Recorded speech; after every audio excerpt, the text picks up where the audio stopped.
Record करना। Okay fine. So sharing the PPT with you, just wait a minute. Yes, so आप लोगों को PPT दिख रहा है सभी को? It is yes ma'am. Okay fine. So basically इसका एम क्या है, सबसे पहले तो वो समझ लेते हैं हम लोग कि आप कोई भी स्टडी कर रहे हो तो वैलिड साइंटिफिक स्टडी होनी चाहिए, वो based on some observation with your actions. Okay. So जब भी आप अभी प्रोजेक्ट के लिए स्टार्ट करोगे, ऑलमोस्ट यहाँ से 1 मंथ ड्यूरेशन है आपके हाथ में, जहाँ पे आपको I think so 9 March date आया है जो सबमिट करना है, 8 और 9 मार्च, 9 मार्च। ठीक है। तो बिफोर दैट आप अभी सबसे पहला टास्क रहेगा आपका प्रोजेक्ट का टॉपिक सिलेक्शन, राइट। बट उसके लिए एग्जैक्टली इस बार की थीम क्या है और उसके अंडर आप कौन से टॉपिक सेलेक्ट कर सकते हो, ये आपको मैं थोड़ी सी आइडिया देने की कोशिश कर रही हूँ। ओके। सो फर्स्टली, ये कंपटीशन में आप ऑलमोस्ट महाराष्ट्र में टॉप 800 स्टूडेंट में आ रहे हो। सो ये जो बिग अचीवमेंट है, आप कौन से फिल्टर आपने पार किए और उसके बाद आप यहाँ पे पहुंचे हो, तो उसके बारे में थोड़ा सा बताती हूँ मैं। ऑलमोस्ट 6 और 9 मिला के अगर हम लोग बात करें ना, तो अप्रोक्सीमेटली 1 लाख स्टूडेंट अपियर हुए थे इस एग्जाम के लिए, as per the official announcement by the MST है। ओके। तो 1 लाख स्टूडेंट में से कितने परसेंट स्टूडेंट सेकेंड लेवल में जाते हैं? Yes, tell me. 7.5 to 8। 7.5। Yes, या अप्रोक्सीमेटली 8% आप पकड़ सकते हो। ठीक है। इतने स्टूडेंट्स जाते हैं फॉर द लेवल 2। जैसे आपको पता है कि यहाँ पे आपका फर्स्ट लेवल का स्कोर जो होता है वो 30% में कन्वर्ट करते हैं, और सेकेंड लेवल का 30। तो ओवरऑल आपने अभी तक एक हाफ मैराथन कंप्लीट कर ली है होमी बाबा की, जो कि है 60 मार्क्स की। ओके। और हाफ रिमेनिंग है आपकी, जो अगेन है 60 मार्क्स की। ओके। जिसमें एक्शन रिसर्च इंटरव्यू जो होता है वो 30 मार्क्स के लिए है, और जनरल इंटरव्यू आपका 30 मार्क्स के लिए होने वाला है। ठीक है। सो आप अभी जो भी प्रोजेक्ट करोगे उसके ऊपर आपको क्रॉस क्वेश्चनिंग की जाएगी, जिसको स्कोरिंग कितना रहता है, 30। और जनरल इंटरव्यू के बारे में आपको मैं और इलेबोरेट करती हूँ। तो टोटल 120 मार्क्स की आपकी एग्जाम है कंप्लीट ये। ओके। अभी इसमें क्या होता है, थर्ड फोर्थ लेवल में आप चले गए, मीन्स आपको बाय डिफॉल्ट अभी बाल वैज्ञानिक ये टैग मिल गया है। That is a very prestigious tag जो आपको मिल चुका है अभी, राइट। अभी उसके बाद आता है आपके ये दोनों लेवल क्रैक करने के बाद gold, silver and bronze medal. Okay. Medal कोई भी हो, वो आप थोड़ा सा सेकेंडरी रखो, राइट। बट इस प्रोसेस के थ्रू, ये प्रोजेक्ट की जर्नी के थ्रू जो आप अचीव करने वाले हो, जो आप एक्सपीरियंस लेने वाले हो, जो आप छोटे छोटे चीजें सीखने वाले हो, बियॉन्ड दैट मेडल है। ओके। बट स्टिल आपको पता होना चाहिए कि कितने परसेंट लोगों को कितने कैसे कैसे मेडल मिलते हैं। तो आप लोग ऑलमोस्ट 10% स्टूडेंट को ही गोल्ड मेडल मिलता है। ये अगेन फिर से region, medium and board wise होता है। ठीक है। कितने मतलब कौन से रीजन में आप आते हो, आपका मीडियम कौन सा है, मतलब इंग्लिश और मराठी मीडियम, और आपका बोर्ड कौन सा है, एसएससी, सीबीएसई, आईसीएससी, जो भी बोर्ड रहेगा। ठीक है। तो उसमें से 10% स्टूडेंट को gold, next 50% will be the silver and 40% will be the bronze. Clear यहाँ तक सभी को? तो मेजोरिटी सिल्वर मेडल ही मिलता है रेशो में भी, अगर आप ध्यान में देखोगे तो। ठीक है। अभी समझ के लेते हैं कि इस बार का एग्जैक्टली थीम क्या है। Okay. Earth system interaction and human action. ठीक है। सो ह्यूमन बींग की कौन सी एक्शंस अर्थ सिस्टम के अलग अलग स्पेयर को अफेक्ट करती है। ओके।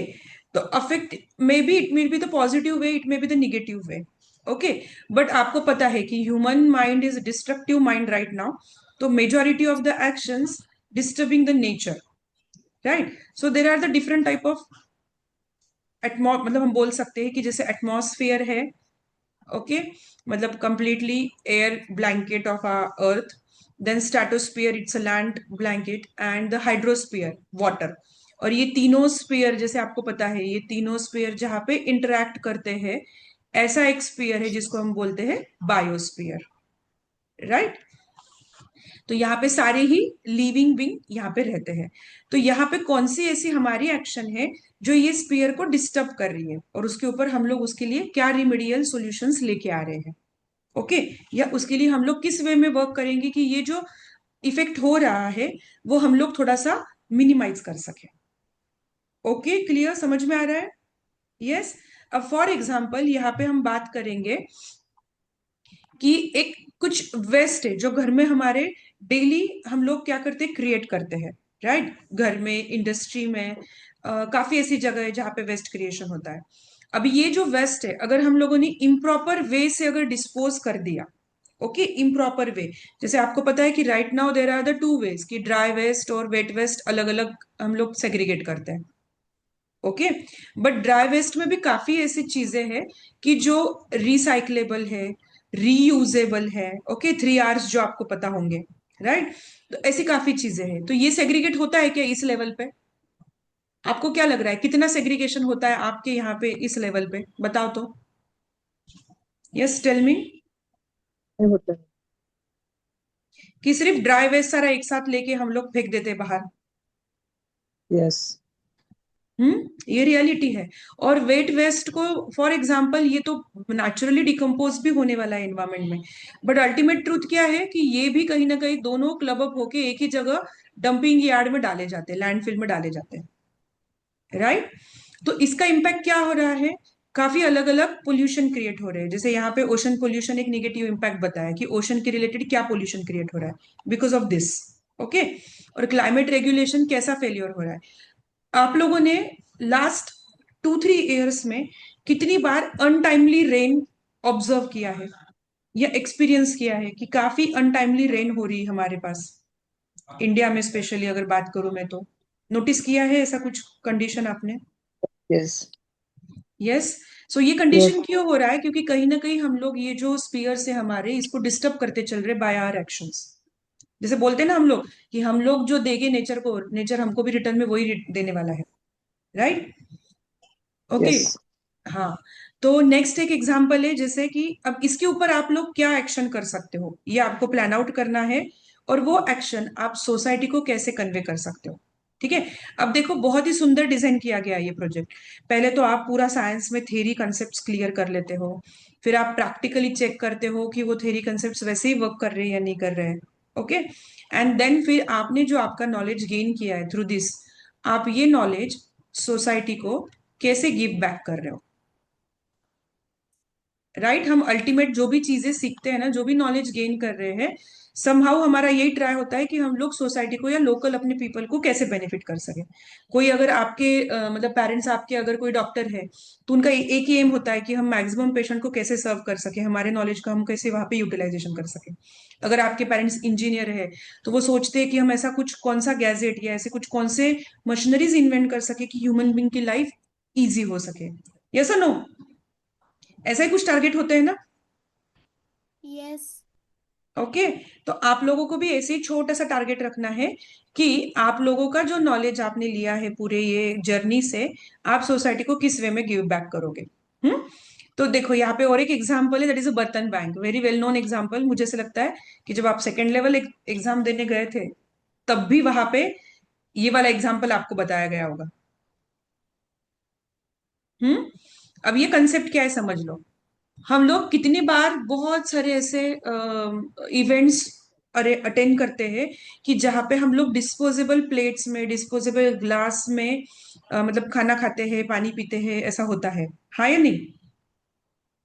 बहुत सारे इवेंट्स होते हैं। बहुत बार, राइट? वन टाइम प्लास्टिक बहुत बार यूज किया जाता है, सिंगल यूज प्लास्टिक जो बोलते हैं हम लोग मार्केट में वेजिटेबल्स लाने जाते हैं या फिर फ्रूट्स लाने जाते हैं, कोई और आइटम ग्रोसरी लाने जाते हैं, तो यूजुअली वो शॉपकीपर हमको क्या कर देता है, सिंगल यूज प्लास्टिक में ही वो चीजें डंप कर मतलब दे देता है कि लेके जाओ आप घर पे।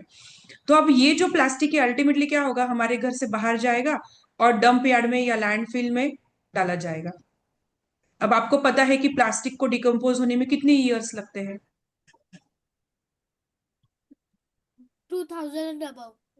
बहुत सारा ईयर लगता है, राइट? प्लास्टिक को डिकम्पोज होने में। और वो अल्टीमेटली एनवायरमेंट को, सॉइल को पोल्यूट कर रहा है, अपने सॉइल को इनफर्टिलिटी कॉज कर रहा है। अल्टीमेटली अगर उसको हमने बर्न कर दिया तो एयर पोल्यूशन कॉज कर रहा है। तो इसको हमने अल्टरनेटिव क्या निकाला, तो इसमें अल्टरनेटिव निकाला है बर्तन बैंक कंसेप्ट। ठीक है, मतलब यूटेंसिल्स कुछ एक जगह पे रहेंगे जो हम लोग क्या करेंगे, रेंट आउट करेंगे फॉर द पर्टिकुलर फंक्शन, और फिर से उसको क्लीन करके वो बैंक में फिर से रिटर्न स्टोर कर देंगे। ठीक है, इससे क्या होने वाला है कि सिंगल यूज प्लास्टिक का मिनिमम यूसेजेस रहेगा, और जो अल्टीमेटली एनवायरमेंट पे लोड क्रिएट हो रहा है वो हम लोग क्या कर पाएंगे, लोअर कर पाएंगे। आ रहा है समझ में आपको?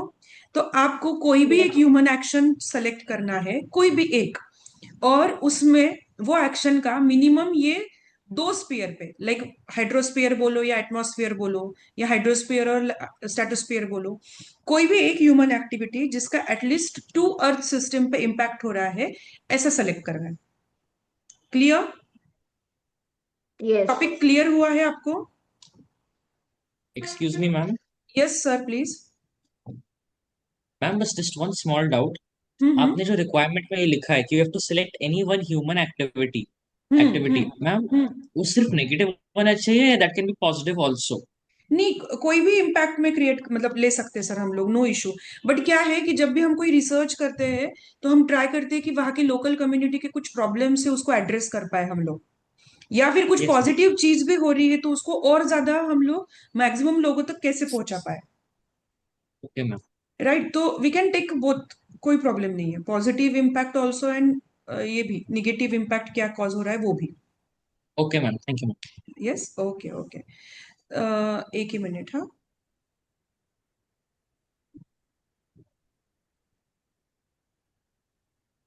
और किसी को कोई doubt?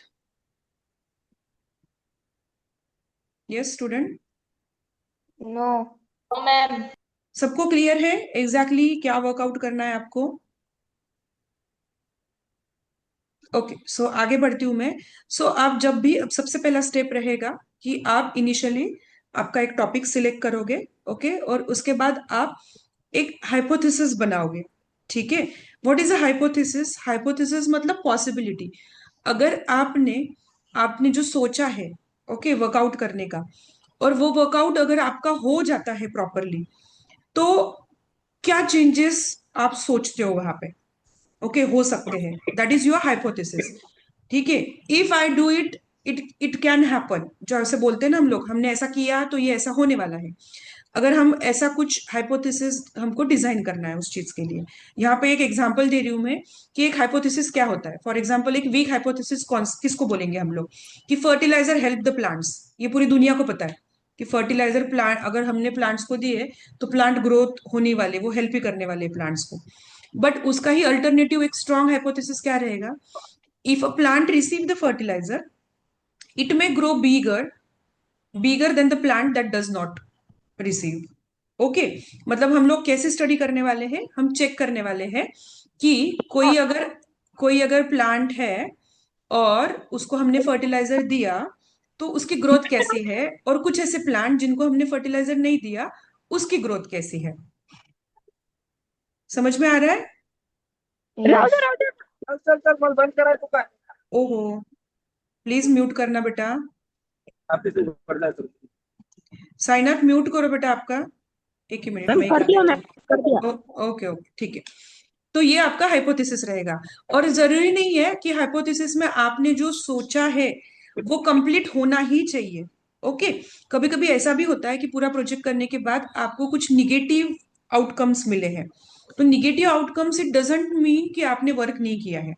Okay, negative outcome is also a very good study. हाँ, ये प्लीज क्लियर करना सब जन। रीजन बिहाइंड इट कि बहुत सारे बच्चों को ऐसे लगता है कि मैंने जो सोचा है वो तो हुआ ही नहीं मेरे पूरे स्टडी में से, तो मतलब मेरे मार्क्स जाएंगे और मुझे बिल्कुल अच्छे से कुछ नहीं, मतलब एग्जामिनर मुझे कम मार्क्स देंगे या मुझे मेडल प्रॉपर नहीं मिलेगा। ऐसा नहीं होता है। हम लोगों ने जो सोचा है, अगर वैसे आउटकम नहीं आए हैं तो हमको कुछ और वेज में भी आउटकम मिलते हैं, राइट ना? तो negative outcome is also a very good study. Okay, clear, समझ में आ रहा है? हम्म। तो कैसे स्ट्रैटेजी प्लान करोगे आप? तो आपने, मे भी कुछ बच्चों ने वर्कआउट स्टार्ट कर दिया होगा, आप एक वीक वाइज प्लानिंग करो properly. You can go for the week wise और you can go for the day wise planning, but day wise planning 1 month की बहुत बड़ी होती है, तो better way week wise planning करना है आपने। फर्स्ट वीक में आपने टॉपिक सेलेक्ट कर लिया, फिर देन उसके ऊपर आपने हाइपोथेसिस बना लिया, फिर उसके उसके रिगार्डिंग डाटा कलेक्शन स्टार्ट कर दिया है। अब डाटा कहाँ से कलेक्ट करोगे?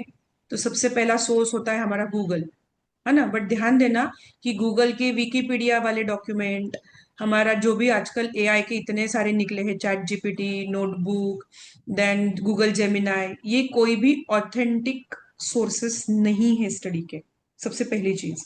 ठीक है। आपको डेटा कहाँ से कलेक्ट करना है? तो आपको डेटा कलेक्ट करना है from the book, proper book उस स्टडी की। ठीक है। कुछ पीडीएफ्स, रिसर्च पेपर बोलते हैं हम लोग उसको, तो रिसर्च पेपर एक गुड सोर्स रहेगा डेटा कलेक्शन का। ठीक है। अभी कोई भी अगर आप स्टडी करना चाहते हो तो एनवायरमेंटल जो साइंटिस्ट होते हैं, आप उनको अप्रोच कर सकते हो और उनसे आउटपुट, मतलब उनसे इनपुट्स ले सकते हो आपको आपके स्टडीज में। ठीक है। तो उनके जो इंटरव्यूज रहेंगे ये भी आपका एक गुड सोर्स रहेगा डेटा कलेक्शन का। समझ में आ रहा है? गूगल के डायरेक्टली विकिपीडिया वाले डेटा आपको यहाँ पे काम नहीं करने वाले हैं। उसके बाद ऐसा भी नहीं होना चाहिए कि हम लोग ऐसा कुछ out of the box topic ले ले कि जो आपके लोकेलिटी का प्रॉब्लम ही नहीं है। मतलब यहाँ पे बैठे बैठे आप लोग कोई अदर कंट्रीज के प्रॉब्लम सॉल्व करने में इंटरेस्ट रख रहे हो कि यहाँ पे अमेरिका में ऐसा कुछ प्रॉब्लम है और उसको ऐसा वर्कआउट किया तो होगा। आपको क्या लगता है कि वो कितना वैलिड है? वो वैलिड कंसिडर नहीं करेंगे क्योंकि हम वो कर ही नहीं सकते। एग्जैक्टली हम लोग हवा में गोलीबार कर रहे हैं, वो चलेगा क्या? नहीं चलेगा।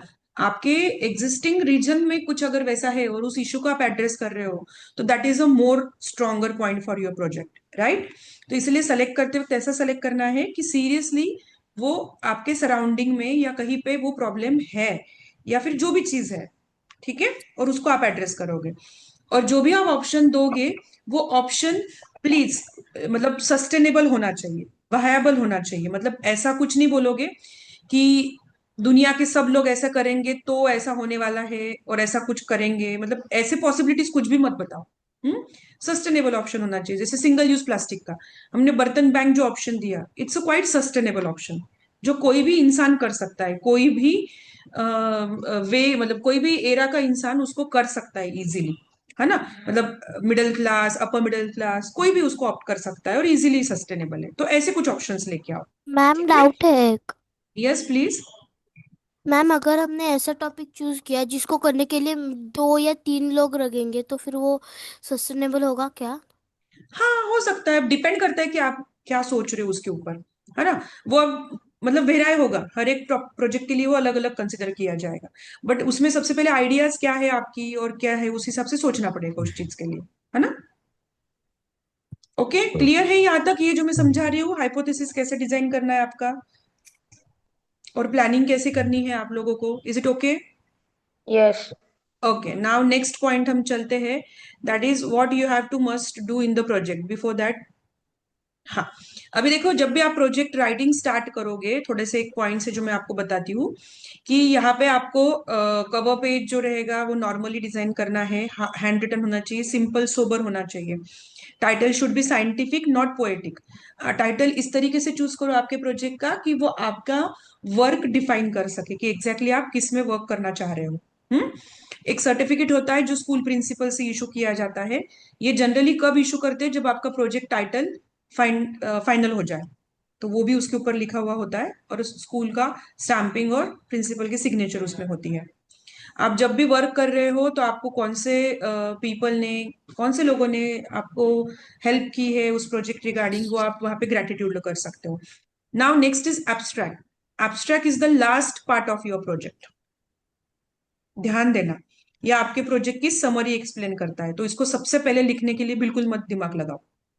सबसे लास्ट पार्ट रहेगा आपके ये प्रोजेक्ट का जो आप लिखोगे। ठीक है। नेक्स्ट पार्ट क्या रहेगा आपको बताती हूँ। इंट्रोडक्शन रहेगा, मतलब यहाँ पे आपको आपके टॉपिक का इंट्रोडक्शन देना है, बैकग्राउंड इन्फो देना है उसकी, मैक्स 2 पेज में, ज्यादा नहीं। ठीक है।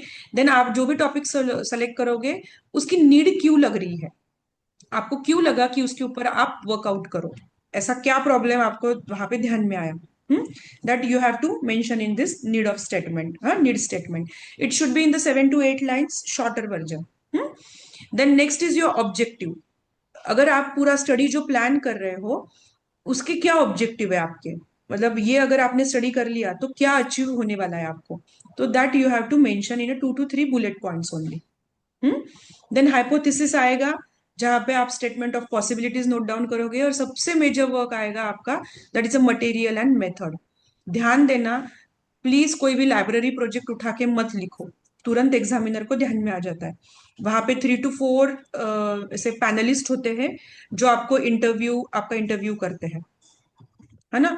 और अगर आपने सीरियसली खुद ने वर्कआउट किया है तो ये इंटरव्यू 100% आपका अच्छा जाता है, क्योंकि आप आंसर दे पाते हो कि आपने क्या थॉट से किया था, कैसे किया था। लाइब्रेरी प्रोजेक्ट रहेगा तो आप यहाँ पे आंसर्स इतने प्रॉपरली नहीं दे पाओगे। मोर ओवर बहुत सारे ऐसे लगता है कि बहुत पेरेंट्स का यहाँ पे सपोर्ट बहुत जरूरी है बच्चों को, बट कभी कभी क्या हो जाता है, बहुत बेस्ट करने के चक्कर में ना अननोइंगली पेरेंट्स इतनी इन्वॉल्व हो जाते हैं कि काफी कुछ चीजें पेरेंट्स ही कर लेते हैं और बच्चों को कभी कभी पता भी नहीं होता है। तो मेरी रिक्वेस्ट रहेगी पेरेंट्स से कि आप ऑब्जर्विंग मोड में रहो, उनके हेल्पिंग मोड में रहो, rather than completing their projects.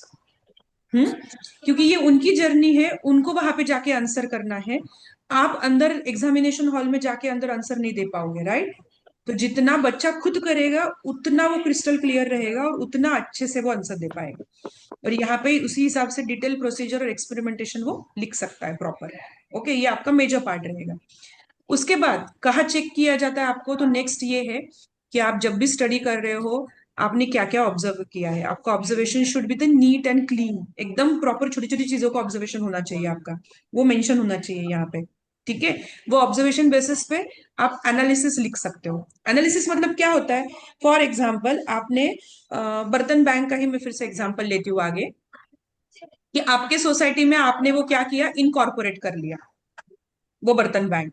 Okay, और अभी नेक्स्ट पूरे 3 वीक्स में जब आप वर्कआउट कर रहे हो, फॉर एग्जाम्पल 2 to 3 लोगों ने उसको यूटिलाइज किया आपके बर्तन बैंक को, ठीक है, आपके सोसाइटी में के, तो आप वहां पे फिर परसेंटेज फॉर्म में उसको एनालिसिस करके इसमें लिखोगे, ठीक है। उसी के ऊपर आप बार ग्राफ बनाओगे कि इतने परसेंट लोगों ने इतना यूटिलाइज किया, फिर कितना सिंगल यूज प्लास्टिक हमने मिनिमाइज किया, वो आप कंपैरेटिव स्टडी दे सकते हो।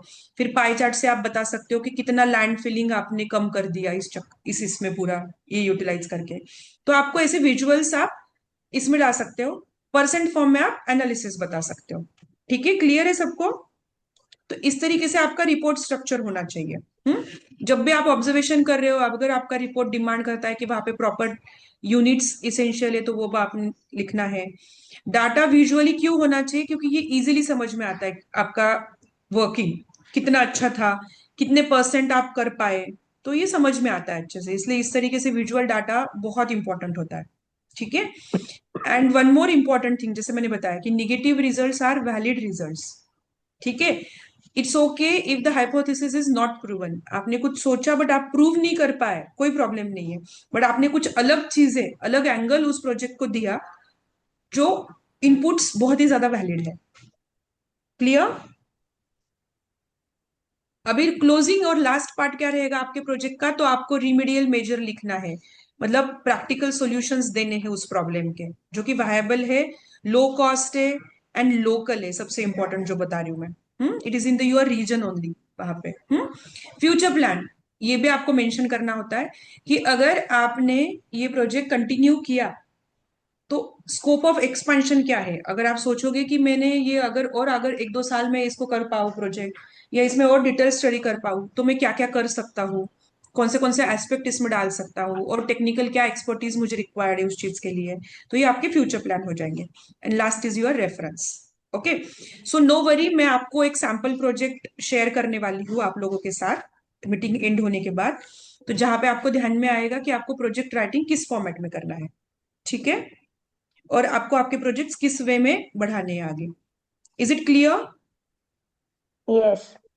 ओके, सबमिशन जैसे बताया मैंने 9 मार्च को सबमिशन रहेगा। सिर्फ केयरफुली आपको आपका वर्कआउट चेकआउट करना पड़ेगा प्रॉपरली। आपको जब वहां पे प्रोजेक्ट लेके जाना है, one should be the hand written project and another should be the xerox copy of that. ये जेरोक्स आपको ओरिजिनल आपको स्टैंपिंग करके रिटर्न दिया जाता है, जेरोक्स वो लोग रख लेते हैं, ठीक है। उसके साथ आपको ना कोई स्पीच रिहर्सल नहीं करनी है, मतलब बहुत रट्टा मार के नहीं लेके जाना है कोई भी आपके प्रोजेक्ट का कोई भी पार्ट आपको। It should be the it should be the like we can say that कि एकदम हम लोग प्रॉपर आंसरिंग करें और इंथुजियास्टिकली आंसरिंग करें सारी चीजों का। अगर आपने खुद काम किया है तो आप उसी वे में प्रॉपरली आंसर भी कर पाओगे।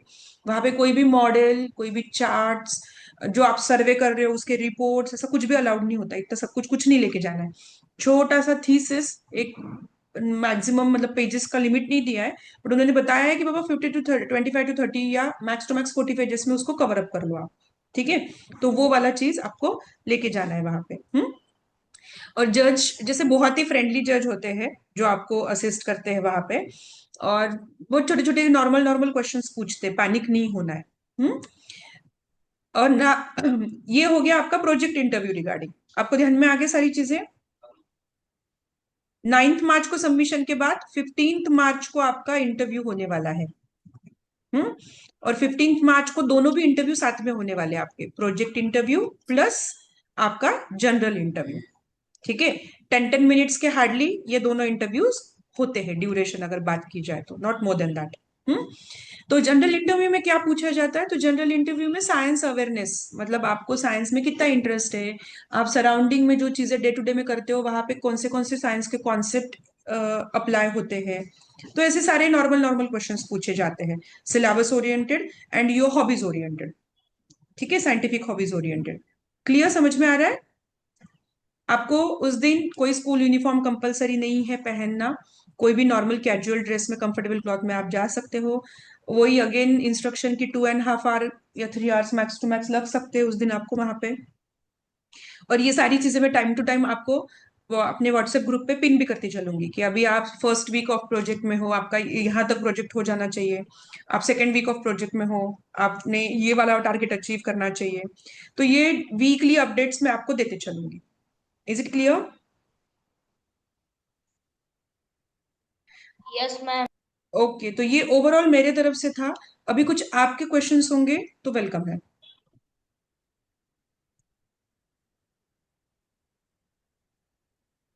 Anyone who have a question you can ask.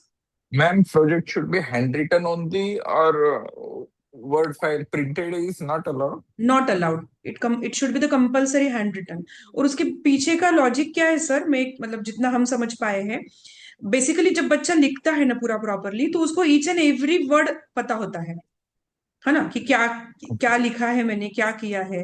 तो थोड़ा सा और डेप्थनेस क्रिएट होता है उसके रिगार्डिंग, इसलिए वो हैंड रिटन रखते हैं every year. Can we add pictures? हाँ, we can add pictures, images, newspaper articles, we can add it, कोई नो इशू। अब जब भी आप कोई डेटा कलेक्शन के लिए जा रहे हो, जब भी आप इंटरव्यू लेने जा रहे हो, कोई भी साइंस मतलब जो भी एक्सपर्ट है उसमें का, तो आपने एक छोटा सा फोटो लेना है आपके बच्चों के साथ उनका, वो भी आप पुट कर सकते हो एक मतलब प्रूफ बोल के कि हमने इन XYZ पर्सन का इंटरव्यू किया है, लाइक दैट। मैम एक डाउट है। यस बेटा। एक can I go to any local premise or different places for audit or for knowing more, or should I just be in my own society or community and do it there in my home? No no, it's not compulsory कि आप सिर्फ society में ही करो, या आप आपके reason में कहीं पे भी एक्सपांड कर सकते हो उसको। सिर्फ एक्सपांशन इतना होना चाहिए कि आप उसको प्रॉपरली मतलब समराइज कर पाओ और प्रेजेंट कर पाओ। ठीक है मैम। ठीक है ना, दैट्स इट। वो कोई बाउंडिंग नहीं है ऐसा धन्यवाद। कुछ। Okay, yes. मैम जो प्रोजेक्ट है basically when we go and जब she will go and give the project का description, project hmm interview, hmm okay, they will perhaps ask, will they be asking an introduction of the project और उसमें will she be speaking the abstract या फिर she has to prepare a separate speech or something which introduces her project? No, basically उसने ऐसा ही prepare करना चाहिए कि वो पूरा समराइज कर दे उस प्रोजेक्ट को, बट वो ऐसा नहीं लगना चाहिए कि बहुत ज्यादा रट्टा मार के आए और प्रेजेंट कर रहा है। It should be the natural one, it should be the enthusiastic one. Okay, like abstract का mini version या something like एब्स्ट्रैक्ट का ही मिनी वर्जन, क्योंकि abstract he itself it representing the summary of the your project, right. But वो इतने hard language में नहीं, normal अपना easy language में बच्चा अच्छे से एक्सप्लेन कर पाए वैसे ही होना चाहिए। वो क्या होता है ना, जब इंट्रोडक्शन बोलते हैं देने के लिए प्रोजेक्ट का, तो बच्चे जो शुरू करते हैं ना स्टॉप ही नहीं होते। वो जैसे yes, yes. रट्टा मारे जैसा कंप्लीटली बता देते कि मगअप करके आए हैं and they are just representing. तो वो फीलिंग नहीं आना चाहिए सामने वाले को। Yes ma'am. Okay. That's it. Yes yes. Anyone? So एक पॉइंट बताती हूँ कि विश्वा की साइड से आपको क्या सपोर्ट रहेगा। जैसे मैंने बताया कि मैं रेफरेंस प्रोजेक्ट दे रही हूँ आप लोगों को चेकआउट करने के लिए कि आपको कैसे लिखना है, क्या लिखना है, कैसे आपका स्टडी आगे बढ़ाना है। एंड सेकेंड थिंग कि मैं वीक वाइज अपडेट देते चलूंगी ग्रुप में कि आपको किस वे में क्या वर्कआउट करना है। तो इस तरीके से मैं मतलब विश्वा से आपको ये सपोर्ट मिलेगा। Okay Ma'am, is there a maximum limit number of for pages? No no as such no limits, but it should मतलब बहुत ज्यादा लेंदी भी ना हो। मेन फोकस अपना मेथड्स और मतलब मेथडोलॉजी पे होना चाहिए, वो मैक्सिमम होना चाहिए rather than intro and all. तो एक But 30 if we मतलब include the 40 to pictures 50। and sorry sorry, बोलिए sir. if we include pictures, charts, and some like newspaper clipping or report, hmm then it is going to be lengthy. No no it no lengthy नहीं होता है। Reason behind it कि हम लोग उसके limited चीजें ही ये करेंगे ना उस पे, और बोथ साइडेड रहेगा वो राइटिंग में जो भी रहेगा वो। तो बोथ साइडेड रिटर्न करके max to max 40 to 50 pages के अंदर उसको कवर अप करना है। मतलब दोनों साइड में देखे जाए तो वो मोर देन 100 हो जाता है ना, 40-50 पेजेस अगर बात करें तो। Handwritten वो लंबा हो जाएगा ना, वो हाँ if हाँ printed है वर्ड फॉर्मेट वो शॉर्ट हाँ होता है। हाँ, नहीं इसका आइडिया आपको आएगा सर जब मैं ना सैम्पल प्रोजेक्ट आपके साथ शेयर करूंगी ना, तो आपको काफी कुछ चीजें क्लियर होगी कि एग्जैक्टली बच्चों ने कैसे किया है, पहले के क्या है। तो आपको आइडिया आ जाएगी उस चीज की फिर। ओके। हाँ yes. Excuse me, ma'am. Yes बेटा। Ma'am, can you suggest मतलब कोई टॉपिक्स क्या चूज करना चाहिए, या फिर कोई सोसाइटी का कम्युनिटी का प्रॉब्लम ले ले? नहीं यूजुअली हम सजेस्ट नहीं करते हैं टॉपिक। रीजन बिहाइंड इट कि जब तक कोई टॉपिक आपको खुद को अच्छे से इंटरनली फील ना हो कि ये बहुत मतलब अच्छा टॉपिक है और इसके ऊपर मैं अच्छे से वर्कआउट करता हूँ, तो हम रेडीमेड टॉपिक किसी को भी कोई भी नहीं देते। It should be the own enthusiastic one, खुद से ही आना चाहिए कि मुझे इस पे काम करना है और मैं इसमें इंटरेस्टेड हूँ। आपका इंटरेस्ट का सब्जेक्ट होना चाहिए वो। होता क्या है कि हमने जब दे दिया तो अननेसेसरी मतलब करना ही एक कंपल्शन आ जाता है, और इंटरेस्ट नहीं भी रहा तो फिर बच्चे करते हैं। तो मतलब वैसा नहीं होना चाहिए। तो वो वाला पार्ट उसमें मैं कोई सजेस्ट नहीं कर पाऊंगी। सिर्फ इतना डेफिनेटली बता पाऊंगी कि आपने अगर कोई टॉपिक सेलेक्ट किया है तो ये थीम के अंडर आता है क्या, और उसमें वर्किंग करने के लिए स्कोप है या नहीं, इतना डेफिनेटली मैं गाइड कर पाऊंगी। Yes, ma'am. Okay Okay. Yes. तो टाइम टू टाइम आपको छोटे छोटे शॉर्ट्स वीडियोस अपने विश्वा एजुकेशन यूट्यूब चैनल पे आते रहेंगे। आप वो भी फॉलो करना, और अपने व्हाट्सएप ग्रुप पे भी डालते रहूंगी मैं वो चीजें। Okay so that's it from my side. अगर आपके भी क्वेश्चंस नहीं है किसी को, तो हम ये मीटिंग कंक्लूड करते हैं। Yes, so thank you so much for joining.